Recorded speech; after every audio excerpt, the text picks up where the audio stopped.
Hello, thank you for joining us. This is Nationwide. I'm Ruth Aguilera. Just before we begin, let's remind you that this news broadcast has been broadcast live on our website, nta.ng/live. On YouTube, you'll find us at NTA News Online. You can also visit our Facebook page, NTA Network News. On Twitter, at NTA News Now. And on Instagram, NTA Network. Let's begin by telling you that the Federal High Court sitting in Abuja has refused to order the federal government to release the detained Deputy Commissioner of Police, Abba Kyari, from custody. The suspended DCP dragged the federal government to court, challenging his continued detention by the National Drug Law Enforcement Agency. In an ex-parte application cancelled to Kyari, Cynthia Obianuju Ikenna argued that Kyari is suffering from chronic diabetes and hypertension, threatening his life, and therefore needs urgent medical attention. Justice Yang Eko, in his ruling, declined to order his immediate release, but ordered Kyari to put the federal government legal team on notice. Close of work today. I'll get them saved. Okay. Justice Eko held that the court must give government opportunity to hear from it before taking any step. The judge adjourned the case to February 24 for the parties to appear before him. Let's turn to other issues. Nigeria and the United Kingdom says they are working closely against those with subversive ideas on democracy, corruption, as well as undermining peace and security in West Africa and other parts of the world. UK Minister for Africa, the Caribbean and Latin America, Vicky Ford, who visited Minister of Foreign Affairs Geoffrey Onyema, explained that the new partnership is making efforts for the return of £210,000 to Nigeria for illegal payment to secure contract. Osman Aliyu reports. Nigeria and the United Kingdom have a long-standing symbolic relations rooted in colonial affiliation, trade and the bond in Commonwealth of Nations. And so with the 21st century realities which make it possibly desirable to reinvent partnerships, the two countries utilize every opportunity, such as this meeting, to advance their ties on economy and human development. I will be meeting with some of the regional governors that the UK has been working with on girls' education.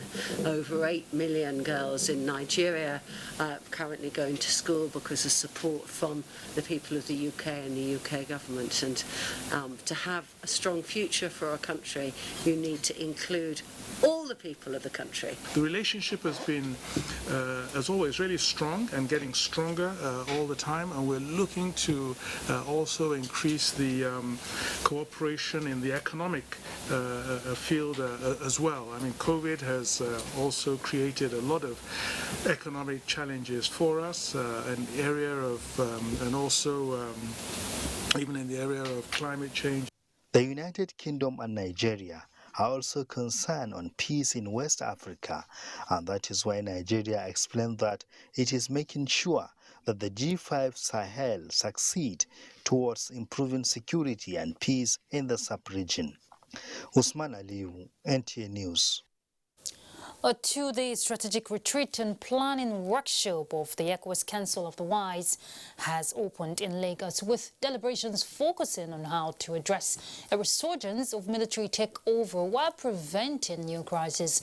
Chairman of the Council and former Nigerian President Goodluck Jonathan, who expresses concern over the spate of conflict situations in the sub-region, expressed confidence that the Council would leverage support from the ECOWAS Commission and authorities of heads of state and government to diverse ways of undertaking peace missions.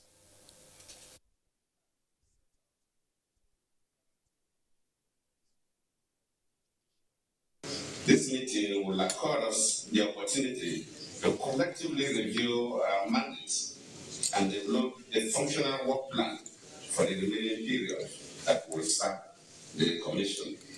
One of the key mediation organs of ECOWAS peace and security architecture, who have been handed the task of leading in peace efforts, preventive diplomacy, and initiatives that will promote democracy and good governance in our sub-region. We are all aware that the sub-region has faced considerable development that have continued to pass the challenge to the peace, security, and sustainable development in West Africa. Let's turn to the economy. Guests on NTA's Good Morning Nigeria have called for a nexus between GDP growth and purchasing power of the masses.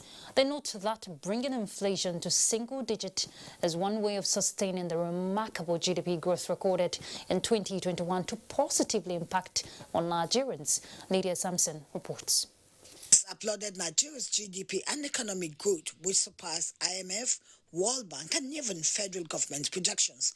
They note that GDP growth is a pointer to economic expansion and workable policies of government, but weak purchasing power and inflation are taking away the gains. You recall, the GDP growth rate was 2.7.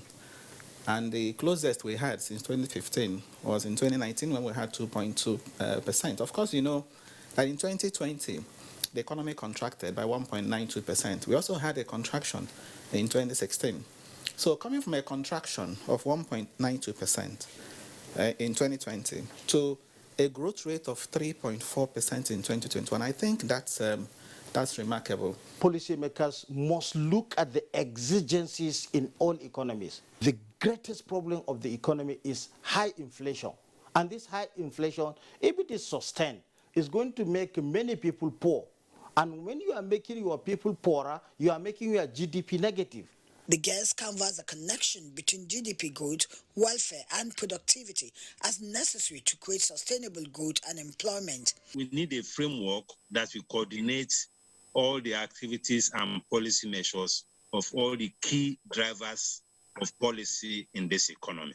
Because we are not producing, there will be consequences as a result of these consistent importations and bringing in whatever we need to bring in. So if we had the right infrastructure in place to put all these things in place, it does not necessarily mean that these challenges will not come up. They will come up, but they will be managed adequately. They advise that borrowings should be channeled to infrastructure projects and programs that will drastically tame inflation. In Abuja, Lydia Sampson, NTA News. Let's bring you up to speed on the response by the presidency on assent to electoral bill. It says some interest groups are cashing in on what they consider a delay in the signing of the electoral bill into law by the president to foment civil disorder and muddy the waters.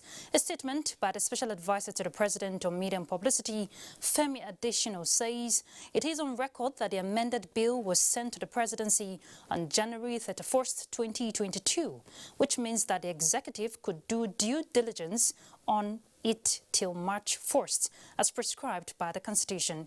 A proposed legislation that has to do with the electoral fortunes of the country needs to be thoroughly scrutinized and be made as near perfect as possible. Those playing cheap politics, the statement add, with it are therefore encouraged to hold their peace, knowing that the right thing will be done within the lawful time. We're heading to Lagos now to join Adiola for more reports. Thank you, Ruth. With a fast-growing youth population and increasing smartphone penetration, Nigeria's stake in online commerce and financial technology is becoming increasingly strong. Despite this impressive stride into the digital space, Nigeria is yet to capture its full digital economic potential. Adeniyi Taiwo reports that experts are calling for more digital adoption by deepening penetration at the grassroots and making strategic investment in digital solutions startups. Aware of the enormous potential in the digital space, Nigeria, like other global economies, is leveraging ICT to advance its economic development on many fronts. As at now, e-commerce spending in Nigeria is estimated at $12 billion and is projected to reach $75 billion in revenue per annum by 2025. Nigeria is also ranked 34th out of 50 on the list of emerging markets in digital readiness by Market Logistics Index. Experts say improving on the numbers and making them count for better domestic innovation and development of financial solutions is however dependent on how much premium is placed on local content, especially in the area of patronizing homegrown technologies. We have a lot of creative content in Nigeria, so awareness and empowerment is important. We have to start embracing what we produce, and by the time we start doing that, you'll discover that those products, those people developing those products will improve. There will be improvement, there will be capacity improvement. So the point is that we are saying we're going to be patient. We're going to ensure that the solutions to the challenges we face in Nigeria must be developed by Nigerians. While applauding the federal government for signing off on the 5G network, they called on relevant authorities to galvanize the digital ecosystem by shifting attention from regulations to strategic investment that can guarantee mass production of digital solutions for domestic and foreign adoption. You hear about OPE raising $4 and something million. You hear about FloraWave. They have advanced to a stage which we call Series A, Series B, Series C, but those had not reached that stage. And until you reach that advanced stage, the funders from foreign countries will not pay attention to you. Technology should not reside in the data center. We need to take it out of the data center and put it in the hands of the people. Steady improvement in digital literacy and connectivity is expected to close digital gaps in the country and bring more people into the ecosystem, while local ownership of technologies that protect crucial data will serve to boost stakeholders' confidence in the nation's digital economy space. In Lagos, Adeni Taiwo, NTA News. The Nigerian health sector is witnessing a transformation that is leading it to an enviable pedestal globally. This is evident with the launch of an exclusive 3-day international standard complete body screening and wellness program by the Duchess International Hospital in collaboration with Marriott Hotel. Hengino John Adams gives us details.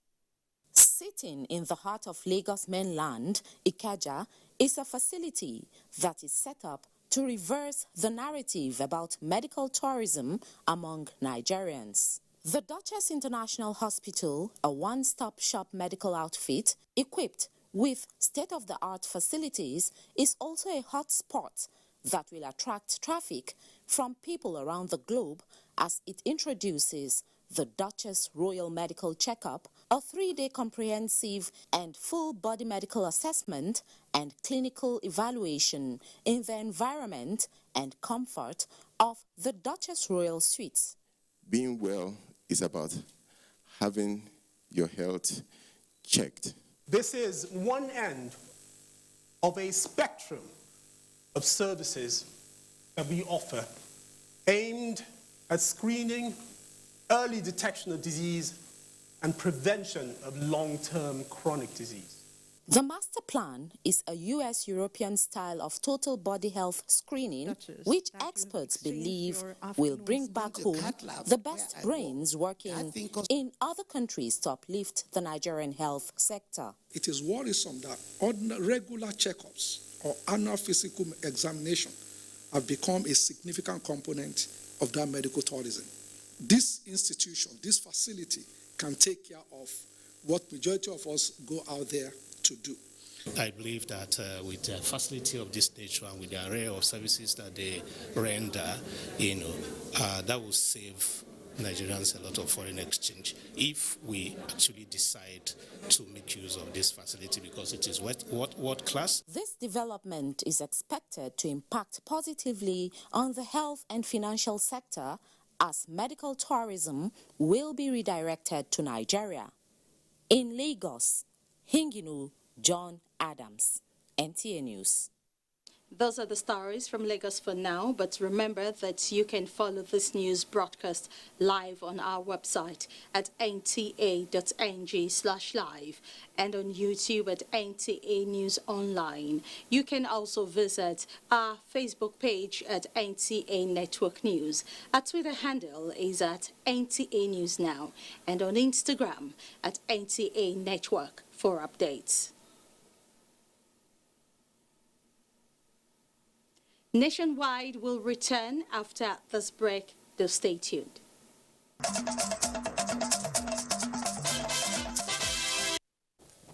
Welcome back. following the importation of adulterated fuel into the country from Belgium, it's been a tough time for motorists as scarcity of fuel has been witnessed in some parts of the country. But from Friday last week, we heard the long queues were gradually easing off, a feat credited to both the government and members of the private sector. All right, we'll join our correspondent live now, Victor Azu, who is at one of the petrol stations here in Abuja Central area, to be precise. He's going to give us an update. Victor, what is the situation where you are at the moment? Well, thank you. The situation at the point when I got here was that the vehicles were not beyond the gates of this filling station. But gradually, as we spent some time, we began to see the build-up of vehicles, but not so much, nothing to be compared to when we came here sometime last week. So it's getting dissipated, the queues. But I got into a conversation earlier with the duty manager, the duty leader of the filling station here, Abdullah, who tells me that yes, they are selling, but they are supposed to have reserve, and they do not have reserve, and the one they have will soon be exhausted. Perhaps it would be nice to hear from the horse's mouth. So tell us, what's the situation with your stock? The situation with my stock right now is that we need more supply, and the supply is very low. So what I want the federal government to do now is to help us checkmate all those independent marketers. What is really the problem? They should help the federal government. They should help the NNPC by increasing the supply. It is only the NNPC that are trying. The independent marketer, their supply is very, very low. I'm telling you the truth. So they should increase the supply so that there will be availability of product. You can see now I don't have any standby, of which I'm supposed to have standby. Now the queue is still here. Any moment from now, my product will be finished. So, all right. When do you anticipate, Abdullah, that your product will be finished? It will not reach 1 hour now before the product will finish now. So I'm expecting trucks, at least 2, not 1. Today? Today, not 1. It should be 2. All right. Thank you, Abdullah. Thank you. Now, Abdullah says he's worried that the trucks that he's expecting are not here yet, but that his stock is gradually being diminished, and he will probably run out of petrol. And the queues are beginning to increase, as you can see here. It wasn't so when we arrived, but the queues are beginning to build up gradually. And given the way things are here at the moment, you would have to agree that after some time, it's likely going to get longer, the queues that is, and then if the petrol here at this point is exhausted, you have a long queue, and probably which spills into the road and causes traffic gridlock. I agree with you, Victor, because as at yesterday, we could see some filling stations were on the lock. And from what he was saying, I'm sure it's because of the shortage of supply. But were you able to talk to some of the motorists? What is the situation around town for them? Because if these queues continue like this, then it's no good. Well, I haven't been able to discuss with any motorists. They are a bit too happy seeing that there is fuel here at all, and so when you approach them, they tend to, say, look, they are focused on the queues and trying to get petrol. But let me attempt to talk with this gentleman here. Good evening, sir. Good evening. Please tell us, what is your observation of queues and availability of petrol around town? Yeah, for now, the queue is not like last week that people have been suffering up and down. Because I'm coming from Kubwa, it's because I'm using coupon. I've already bought the fuel there. The queue is not much in Kubwa, but around the town, even the same thing close to my office, the AP filling station. But for this week, it's better than last week. And I really appreciate Asma filling station because they have been good to people. If there is fuel, they sell it, it's finished. And all their pump, they serve all the pump if they have fuel. And that's why NCC have to get coupon with them because of the trust they have for them. Asma filling station is a very nice filling station. All right, thank you. Thank you. Now, he says it's not as bad as last week, which is what I have also observed when I came here earlier. But let's get a second opinion. Perhaps we'll have someone who has a different story to tell. But while at it, I can tell you that I did check. I peeped in earlier and I saw that they were selling 165, which is the approved rate earlier. They were selling 165, and that may explain why the people are queuing up. I haven't observed anybody trying to shortchange anybody or trying to take bribes so as to let people into the filling station.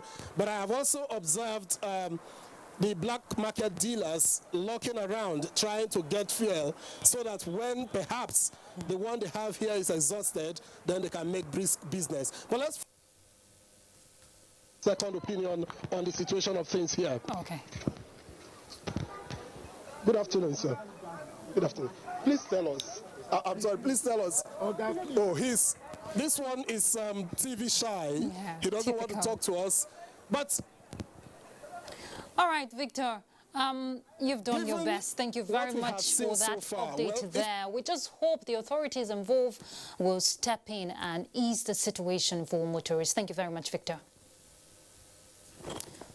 Okay, our correspondent there giving us update on the fuel situation in the Federal Capital Territory. We're heading to Benin.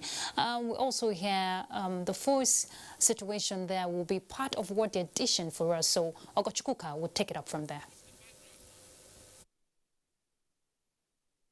Well, Ruth, thank you for joining us.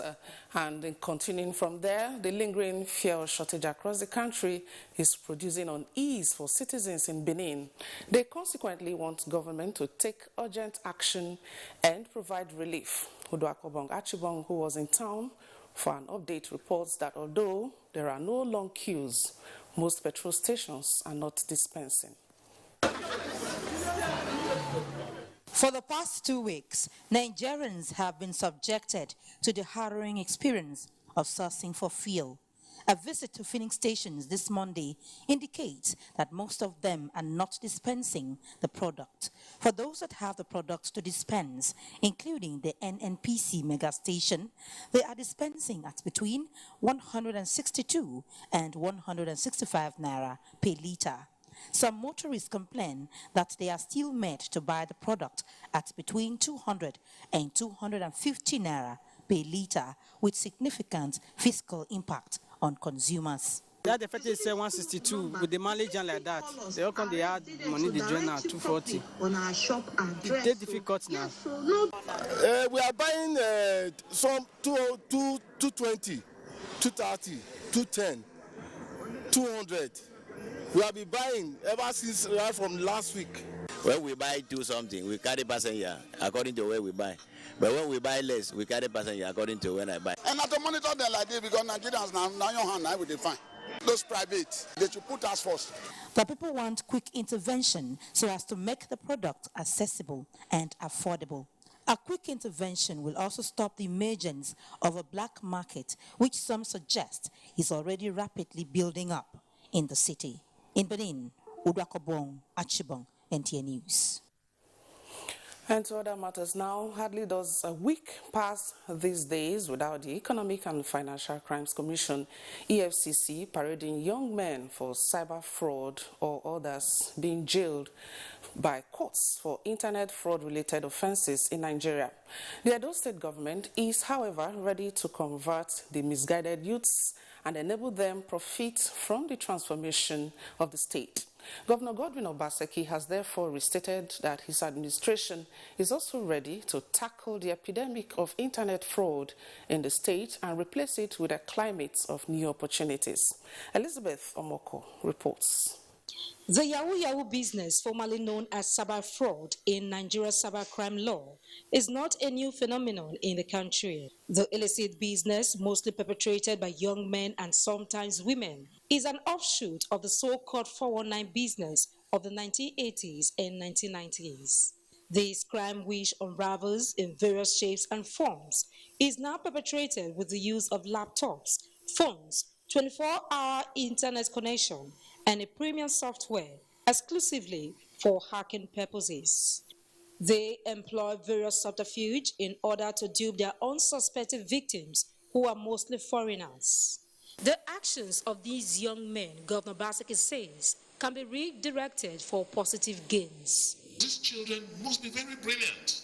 Because the kind of things they get to, how to hack into other people's accounts, it shows that they're thinking. How do we redirect that thinking into something more positive? Is it possible? Since the state government has decided to work closely with the youth and optimally exploit their technological potential to honest ends, it is believed that Edo State can become a hub of creative growth and technological empowerment in Nigeria.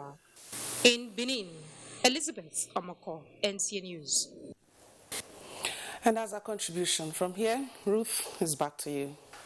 Thank you, Agochikoka. Abdulmajid Daudu from Kano State has emerged as national chairman of the late Professor Sule Bello faction of the People's Redemption Party at a national convention held in Abuja.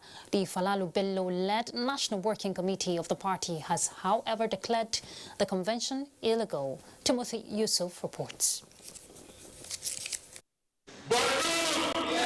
An 18-member National Working Committee of the People's Redemption Party, led by Abdulmajid Daudu, as well as state chairmen from the 36 states of the Federation and the Federal Capital Territory, were elected by consensus at this factional national convention. Abdulmajid Daudu, prior to the convention, was factional interim national chairman of the PRP following the death of Professor Sule Bello last year.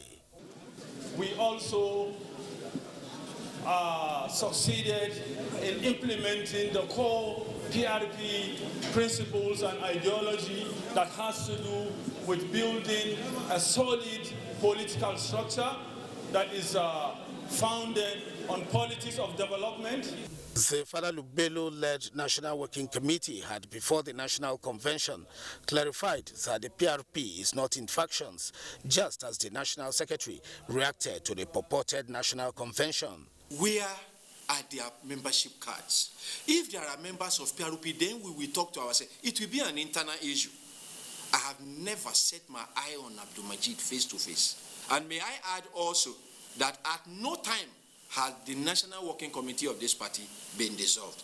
They are also asking the election management body, INEC, and the law enforcement agencies to look into the development surrounding the party with a view towards amicable resolution. Timothy Yusuf, NTA News. Governor Ben Ayade of Cross River State is challenging youths to set goals for their future and believe in themselves to achieve the desired success, especially as different political parties kickstart activities ahead of the 2023 general elections. The governor stated this at APC Youth Summit held in Calabar. Let's hear from Paul Abel. Cross River State Youth Summit, organized by the APC Youth Lobby Group, is to appreciate Governor Ben Ayade for his youth-friendly policies and giving political appointments to many youths. Governor Ben Ayade, who commends the youths for the initiative, says his government is already making plans to create a social security scheme for 30,000 youths to cover all the 196 wards in Cross River State. He therefore charged the youths to work towards their destiny and shun every form of violence and criminal activities. I am going to create an expansion program that will bring again an avalanche of over 30,000 young people onto a social security scheme. If I can be a governor, you too can be a governor. You too can be a president. Just think big, and stay on a path of morality and consciousness. Don't ever do that which is wrong. God will give you your destiny. God will fulfill your destiny. There were music performances by different artists.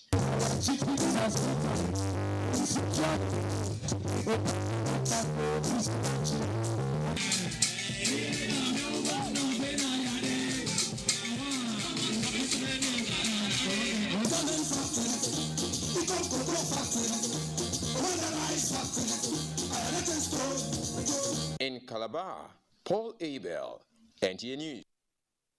More on politics, barely 48 hours to the Enugu State local government election scheduled to hold on Wednesday, February 23rd. The state chairman of the All Progressives Congress, Ugochukwu Agbala, has raised concerns over the alleged exclusion of the party candidates from the electoral list. Agbala made this known while addressing members of the party on the forthcoming local government election in the state. The newly appointed All Progressives Congress State Chairman declared that the party will void the election if Enugu State Independent Electoral Commission (NCEC) excludes APC from participating in the exercise. NCEC disenfranchised all our councillors. Franchise is a right. In the practice of law and teaching of law, we are taught that right is an inalienable right. It's a God-given right. You cannot take a man's right. If you take a man's right, you take his life. And one of the most protected rights of man is the right to vote and be voted for. So no electoral body can disenfranchise you once you are properly nominated and submitted by a political party. Ugochukwu Agbala reiterated his commitment for setting a new page for democratic dispensation in Enugu State. He further stressed that inalienable rights of the people should be protected for the progress of internal democracy in the state. Whether you are in PDP, whether you are in any party, once you have the desire to serve the people, we will give you the opportunity to express that desire. Never, no more can one man dictate who will represent us in Enugu State. Agbala concluded that he will join forces with progressive elements in the Southeast APC in producing a president from Igbo extraction come 2023. APC representatives from the 17 council areas of Enugu State were in attendance. In Enugu, Kelechi Ochiaga, NTA News. Our next stop will be Jos, and Zemret will guide us. Thank you, Ruth, for joining us in Jos. Vice President Yemi Osinbajo says a clear, workable implementation strategy is key for the nation to overcome the challenges of weak local governance structure and its attendant effects. He stated this while inaugurating Senior Executive Course 44 of the National Institute for Policy and Strategic Studies, NIPS, Kuru. Alisa Batukai Andrew reports. Inaugurating the Senior Executive Course 44, Vice President Yemi Osinbajo represented, says the strong desire of federal government to make life comfortable for all informed the decision of this year's theme, strengthening local governance in Nigeria, challenges, options and opportunity. As a result, he urged participants to critically examine the existence and functionality of local governance structure in Nigeria, with a view to bringing out recommendations that will be implemented for better results. It is comprehensively packaged to equip you for strategic thoughts and leadership and critical thinking towards making Nigeria a far better society. The course is specially designed to ensure full and active participation through individual exercises. Messages of goodwill came from the Tanzanian High Commissioner to Nigeria, Dr. Benson Alfred Bana, the country chosen for a tour of participants. This institution is capable enough and well positioned to produce individuals to be able to drive the African agenda. It is up to us now to put our acts together and commit to what is expected of us. We are ready both physically and mentally to be here for the next 10 months to give a wonderful recommendation to Mr. President to move the country forward. Platforms as these should always promote the nation for future development. Vice President Yemi Osinbajo later inaugurated the Professor Habu Galadima Sports Complex in the Institute. In Jos, Alisa Batukai Andrew, NTA News. Governor Simon Lalong says government is doing all within its means to ensure the ongoing strike at Plateau State University, Bokos, is resolved and academic activities pick up immediately. The governor gave this assurance during the inauguration of Senate Building and Faculty of Health Sciences of the university in Bokos, facilitated by the Tertiary Education Trust Fund, TED Fund. Indenyang and Debagang reports. The Senate Building houses the administrative block and the Senate Chamber, as well as the Faculty of Sciences, with 4 state-of-the-art laboratories courtesy of the 2019 High Impact Intervention Initiative of TED Fund. Governor Simon Lalong says the inauguration of the two projects reinforces the existing strong partnership between TED Fund and Plateau State government in the development of tertiary education in the state. We shall continue to play our part by funding education to develop manpower and infrastructure that will ensure good learning environment. Executive Secretary of Tertiary Education Trust Fund, Professor Suleiman Bogoro, says TED Fund will continue to do its best in meeting world standards through massive transformation of physical infrastructures and research facilities to add value to education in the country. We'll go back and discuss with management and board of trustees so that we reward the institutions led properly that are doing well with more infrastructure and whatever form of support. Students will now be assured that Senate has a conducive atmosphere to approve their results, to make academic policies, and to ensure that governance of the academic sector is effectively anchored. Goodwill messages from the traditional institution, student union government, and other key players applauded the federal and state governments for boosting the education sector. In Jos, Indenyan and Abuja, NTA News. That's our contribution to Nationwide. It's back to Ruth for more reports. Thank you, Zanwert. University of Abuja is undergoing a major restructuring, we hear, to be listed as a world-class institution. Vice-Chancellor of the university, Professor Abdul Rashid Na'Allah, made the school's determination to achieve this status known at a media briefing as the university prepares for its 25th and 26th convocation ceremony. Some of the policies already implemented have uplifted the university, which makes it stand out.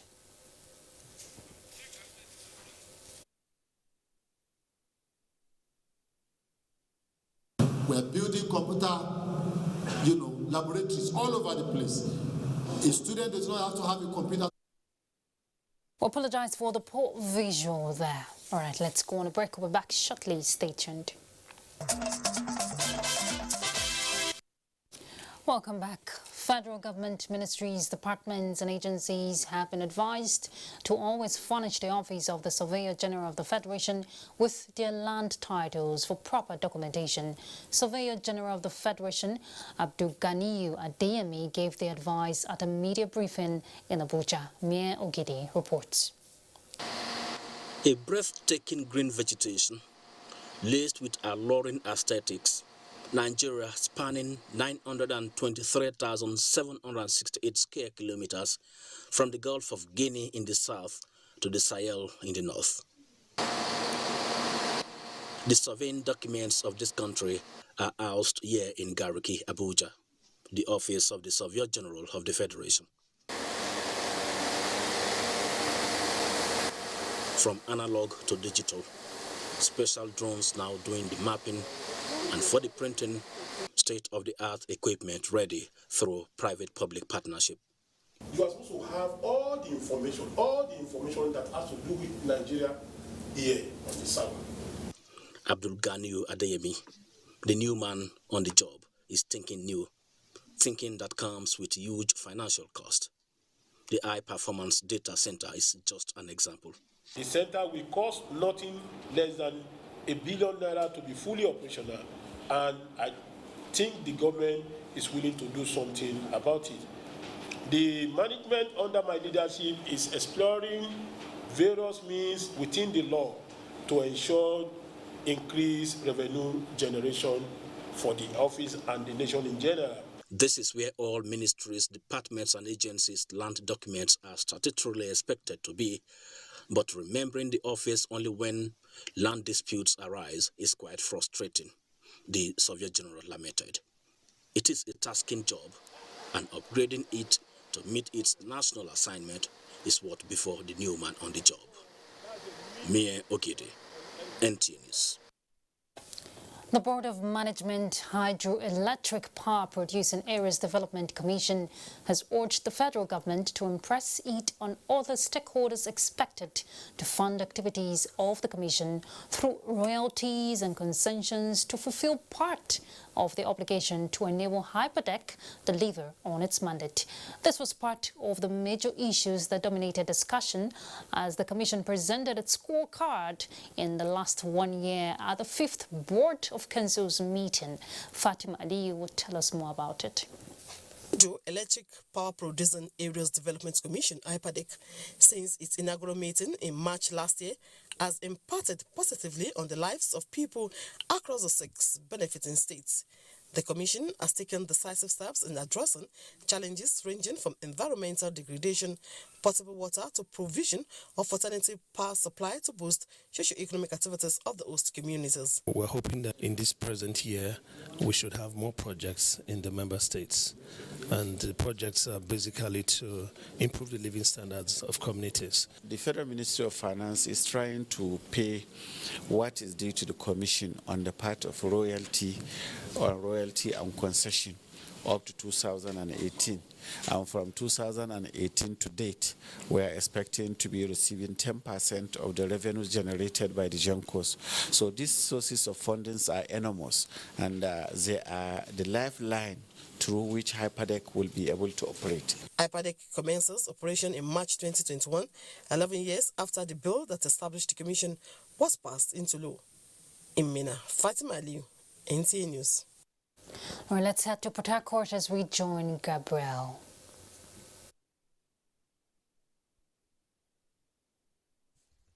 It was a large turnout of family members, friends, well-wishers and dignitaries who converged on the 29th Battalion Parade Ground in Port Harcourt to celebrate with officers and men of 6th Division Nigerian Army on the occasion of East-West African Social Activities WASA for the preceding year. Joy Ozo has details of this. West African Social Activities of the Nigerian Army provides an avenue for officers, soldiers, their families, friends and well-wishers to come together, relax and enjoy the rich culture and heritage domiciled in the Army and the nation at large.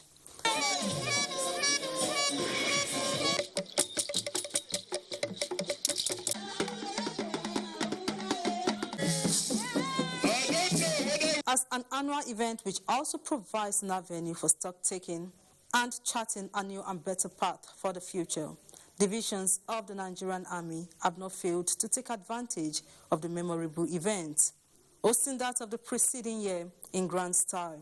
General Officer Commanding 6th Division Nigerian Army, Major General Olufemi Olatobosu, expressed excitement at their achievements for the year under review.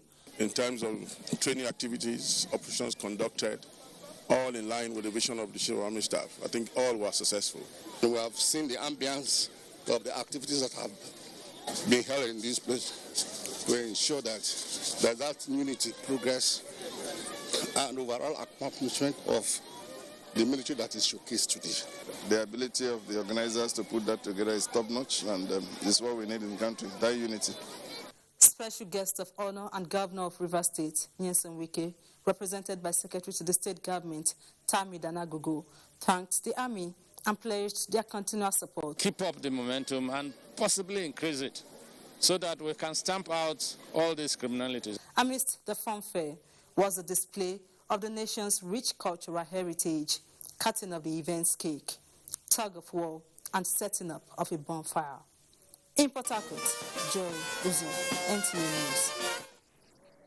As part of effort to cushion the hardship of farmers affected during the COVID-19 outbreak and to ensure adequate and affordable food in the Akwa Ibom State, the Ministry of Agriculture has concluded a one-day sensitization for agriculture stakeholders under the Nigerian COVID-19 Action, Recovery and Economic Stimulus and Carries in the Akwa Ibom State.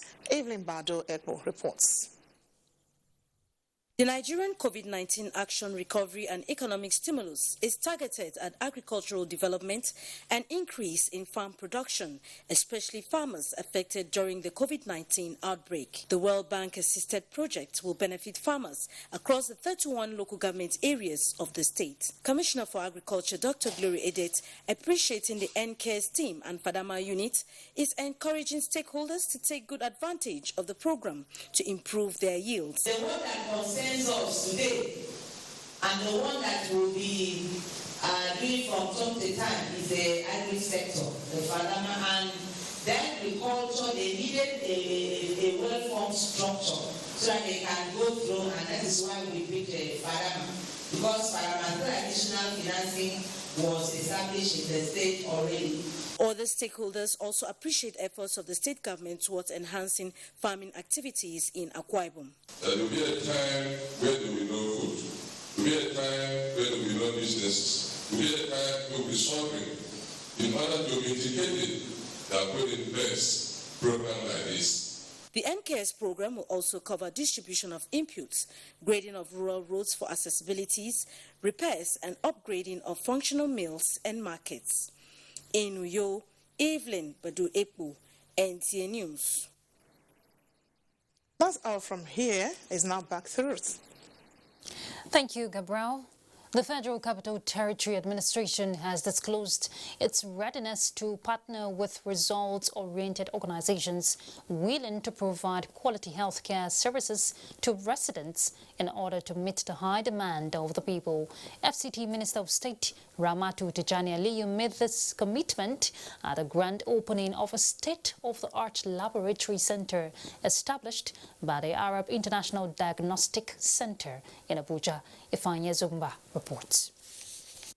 Hereby commission the Arab Laboratory and Diagnostic Center. Thank you. While noting that the administration cannot accomplish this alone, FCT Minister of State Ramatu Tijani Aliyu emphasized that purposeful partnership remains an option, saying that the administration is looking at strengthening the existing health facilities across the 6 area councils of the territory. Any detection and treatment of any disease condition is useful and effective control measures. I therefore urge everyone present here and those who are at home that we listen to this message to ensure wide publicity to give us efficient use of this facility. The Registrar and Chief Executive Officer, Medical Laboratory Science Council of Nigeria, Dr. Tosan Erabo, said the council would continue to drive the culture of quality and efficient health laboratory care to the public. Considering the background of this organization, we are optimistic that this facility will provide services based on ISO 15189, which is the international standard that drives medical laboratory globally. Mr. Irabo therefore urged the management of the center to engage the services of experienced, qualified, and licensed medical laboratory scientists with deliberate investment in continuous professional development. In Abuja, Ifeanyi Izumba, NTA News. All right, let's take sports update.